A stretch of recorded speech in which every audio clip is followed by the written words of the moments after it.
আমাদের খাদ্যাভ্যাস নিয়ে যারা আমাদের ব্যঙ্গ বিদ্রুপ করেছে, আমি মগরাহাটবাসীকে জিজ্ঞেস করতে চাই, আমরা মাছ খাই মাংস খাই বলে আমাদের বাংলাদেশি বলা হয়েছে, আমরা বাংলায় কথা বলি বলে আমাদের জেলে ঢুকিয়ে দেওয়া হয়েছে। এর জবাব মগরাহাটবাসী দেবে না? হ্যাঁ কি না? যাদের সব বৈধ নথি থাকার পরেও এসআইআর এর নাম করে গায়ের জোরে নাম বাদ দিয়ে দেওয়া হয়েছে, কেটে দেওয়া হয়েছে, বিজেপিকে উচিত শিক্ষা দেবেন? হ্যাঁ কি না? হ্যাঁ কি না? যাদের নাম ভোটার তালিকা থেকে বাদ গেছে, আমি তাদের অনুরোধ করব, তারা চিন্তিত হবেন না, আতঙ্কিত হবেন না, ভয় পাবেন না। ৪ঠা মে তৃণমূলের সরকার তৈরি হবে। ৩১শে মের মধ্যে ভোটার আইডি কার্ড আপনার হাতে আর তালিকায় আপনার নাম তৃণমূল তুলবে। আমার দায়িত্ব। এই মাটি কারোর বাবার সম্পত্তি নয়। এই মাটি যতটা দেশের প্রধানমন্ত্রীর, যতটা রাজ্যের মুখ্যমন্ত্রী, যতটা আমার, ততটাই আপনাদের মগরাহাটবাসীর। দিল্লি থেকে, গুজরাট থেকে এসে আমাদের কাছে স্বাধীনতার ৭৯ বছর পরে নাগরিকত্বের প্রমাণ চাইবে অমিত শাহ। দিল্লির নেতা, গুজরাটের নেতা, মধ্যপ্রদেশের নেতাদেরকে আমরা নাগরিকত্বের প্রমাণ দেব? আমরা কি খাবো, কিভাবে হাঁটবো, কোথায় কার সাথে কথা বলবো, বাড়িতে কিভাবে ধর্ম পালন করব, মাথায় ঘোমটা দেবো না কি রঙের জামা পরবো, বিজেপি ঠিক করে দিচ্ছে।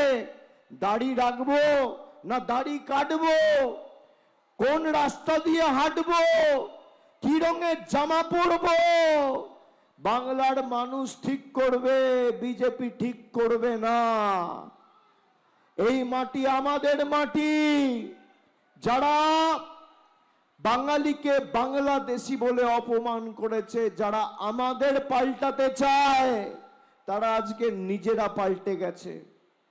2014 থেকে যারা জয় শ্রীরাম বলে আওয়াজ তুলতো, যারা মা দুর্গার বংশ পরিচয় নিয়ে প্রশ্ন তুলতো, যারা মাছ খাওয়া মাংস খাওয়া নিয়ে আমাদের ব্যঙ্গ বিদ্রুপ করত, এখন দেখছি বিজেপির প্রার্থীরা হাতে রুই, কাতলা, বোয়াল, ইলিশ নিয়ে প্রচারে বেরোচ্ছে।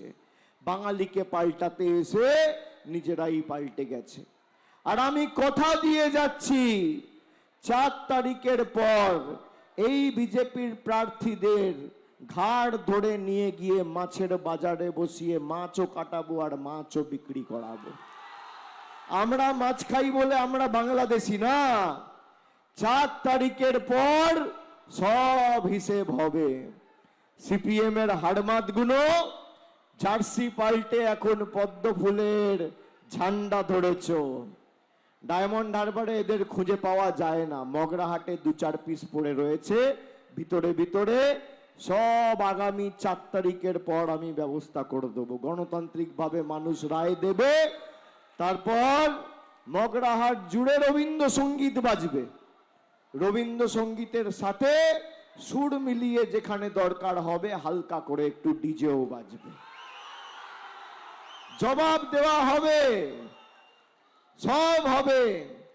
খালি আপনাদের প্রতিজ্ঞা নিতে হবে যে আমাদের যেভাবে অপমানিত করেছে, কখনো এসআইআর এর নামে লাইন, কখনো নোটবন্দির নামে লাইন, কখনো অপরিকল্পিত লকডাউনের নামে লাইন, কখনো এলপিজি গ্যাসের নামে লাইন।